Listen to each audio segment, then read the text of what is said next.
সিজারের মাধ্যমে ডেলিভারি হলে পরবর্তীতে অপারেশন করে সন্তান প্রসব করাতে হবে এমন ধারণা ভুল প্রমাণ করল মগবাজারের আদ্দিন মেডিকেল কলেজ হাসপাতাল।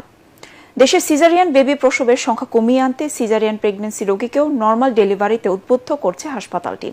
বিভিন্ন অঞ্চল থেকে আদ্দিন হাসপাতালে সিজারিয়ান ডেলিভারির জন্য আসা বেশ কয়েকজন নর্মাল ডেলিভারির মাধ্যমে সন্তান প্রসব করতে পেরে খুশি তাদের স্বজনরা। আদ্দিন হাসপাতাল কর্তৃপক্ষ জানান, সিজারিয়ান ডেলিভারির পরও প্রায় ৭৫% মা পরবর্তী সন্তান প্রসবের জন্য নর্মাল ডেলিভারির জন্য উপযুক্ত থাকেন। এতে সুস্থ থাকেন মা ও বাচ্চা। মায়ের পরিস্থিতি বুঝে, তার শারীরিক অবস্থা বুঝে অনেক সময় আমরা নর্মাল ডেলিভারি এনকারেজ করে থাকি। আর সেই ক্ষেত্রে যেটা করতে হয়, একান্ত মায়ের ইচ্ছা থাকতে হবে। যদিও আগের বাচ্চা বিভিন্ন কারণেই সিজার হয়ে যায়, পরবর্তী বেবির ওজন, পানির পরিমাণ সবকিছু যদি ভালো থাকে তাহলে আমরা নর্মাল ডেলিভারির জন্য এনকারেজ করি।